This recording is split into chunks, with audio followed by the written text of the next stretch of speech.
I'm Nate Eaton, and we are talking with Dr. Mark Peters. He is the head of the INL, at least for a few more weeks until he takes his new job and moves to Ohio.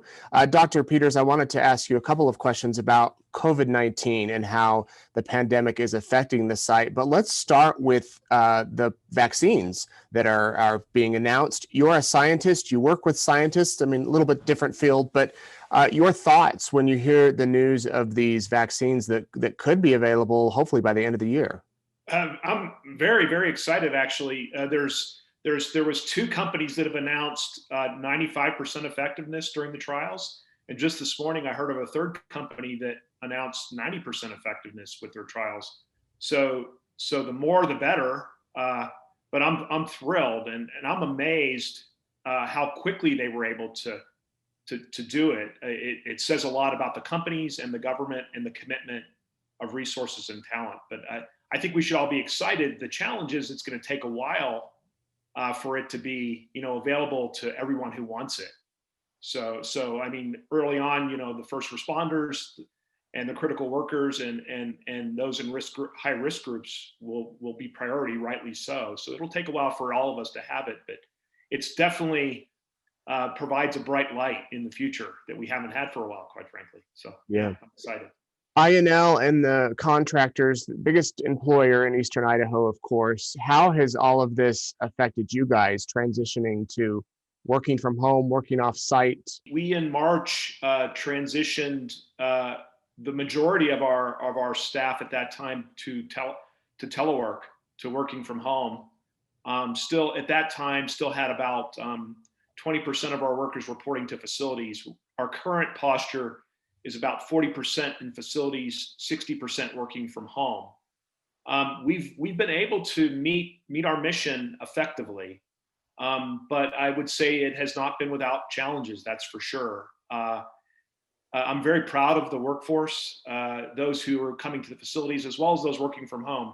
They have each their unique set of challenges, and I'm very pleased by everything we've done. We've managed to continue to do great science throughout this, but it produces a lot of stress, as you're aware, right? We're all stressed about this, and so the communication's been key. Trying to do everything we can to give people the tools that they need to do their work wherever they are, and also manage the stress. But we're seeing even more challenges now with the increase in cases in the area.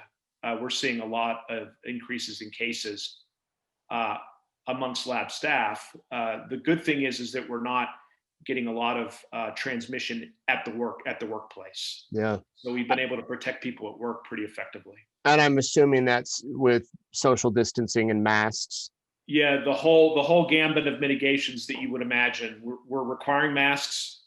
And as you know, I'm very vocal about mask use, not only at work, but I prefer people use them all the time. But also social distancing, limiting the number of people in a room if they have to meet to 10 or less, consistent with the governor's order. We're doing medical screening. We're also checking temperatures at all of our entrances. Yeah, you mentioned your passion about masks. I know a few weeks ago you sent a letter to all of the employees basically saying we need to take this serious. Wear a mask, be cautious, be careful. Tell me why you're so passionate about the issue. I realize masks have become politicized, and I don't want to get into the politics of masks, but the science, the experts are saying that masks are important not only to protect yourself, but also to protect others from you. So it's shown in the science that they make sense. And so from my perspective, I think everything that we can do to take care of each other and protect each other is first and foremost the most important thing.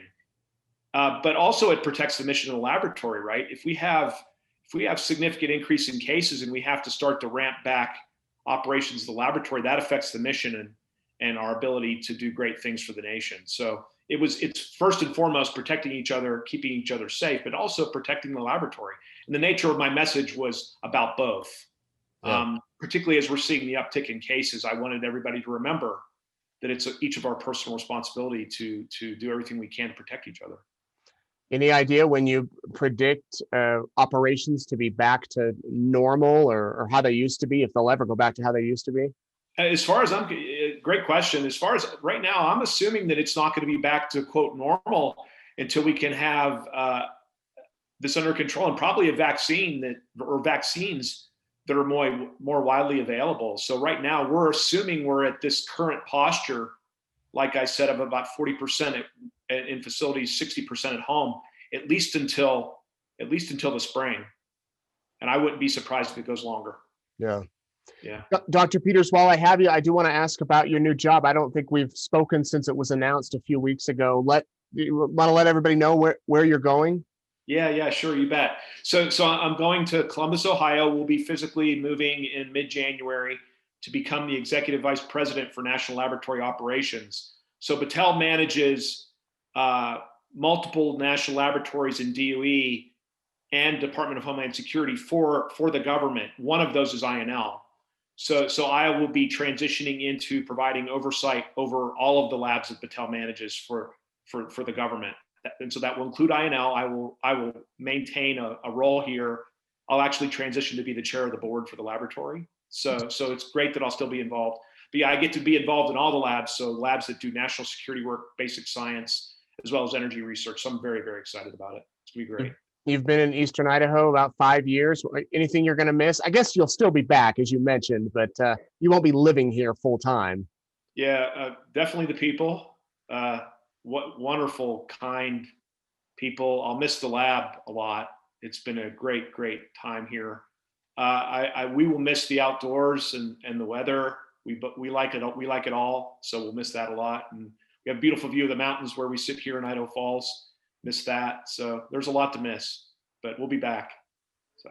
Well, we wish you all the best in your new job, and we appreciate you chatting with us about COVID. Hopefully in a few months, this thing will be taken care of, or at least minimized a bit here in our hometown. Hope so too, Nate. Thanks for the time. Appreciate the opportunity.